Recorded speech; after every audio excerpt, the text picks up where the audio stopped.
Ito po mga bossing ko ang isa sa mga sikreto para ang swerte ay tuloy-tuloy. Walang humpay na pasok ng swerte mga bossing. Subukan niyo po itong gawin at mapapasin ninyo na lagi kang iaadya kung saan lagi ikaw ay suswertehin. Maraming blessing ang darating bukod sa inyo pong sipag at tiyaga at pananalig sa mahal na Panginoon ay sabayan niyo ng ganito mga pampaswerte at iaadya naman kayo nito kung saan lagi kayo ay suswertehin.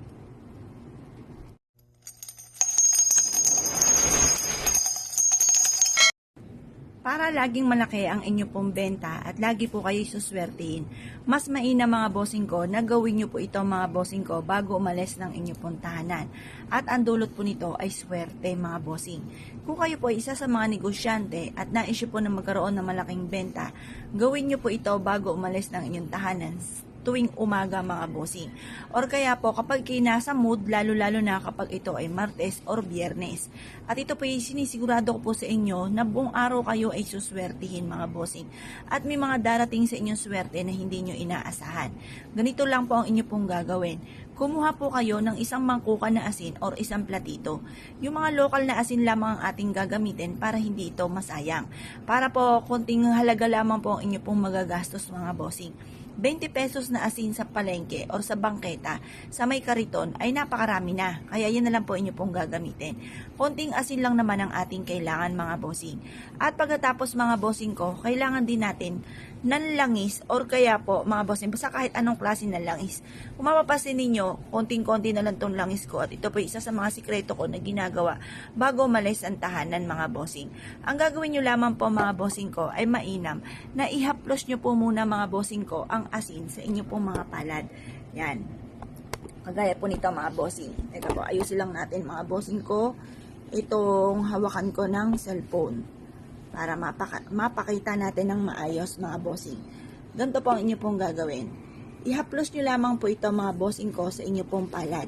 Alisin po muna natin ang mga negatibong enerhiya sa inyo pong palad na nagdudulot ng kamalasan sa araw-araw na ginagawa po ninyo ay parang lagi na lamang pong pansin po ninyo ay mailap ang swerte. Kaya palapitin po natin ang swerte. Ihaplos nyo lamang po ito mga bossing ko sa inyo pong palad. At pagkatapos ito mga bossing ko, habang kayo po yung naghahaplos na ganyan, tinatanggal natin ang kamalasan, paulit-ulit ka nagwi-wish na magkakaroon ako ng maraming pera at kailanman na hindi na ako mauubusan ng pera, lagi akong suswertihin. Pagkatapos po niyan, kapag po ito yung naipahid nyo na mga bossing, kunin nyo po itong baby oil mga bossing ko at magpahid kayo sa inyong palad para manuot mga bossing ko, dumikit ang swerte mga bossing. Yan.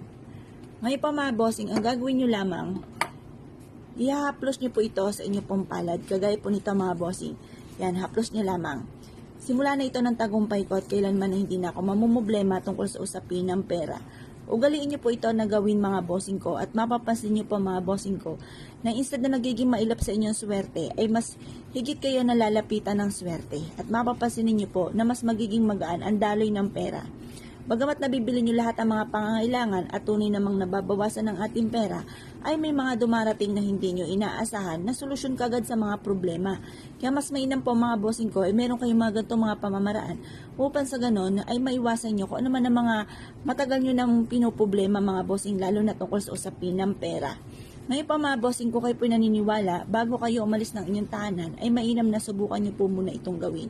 Kaya kung kayo po naniniwala at naisip po itong gawin, ay siya mga bossing, good luck po sa inyo po lahat.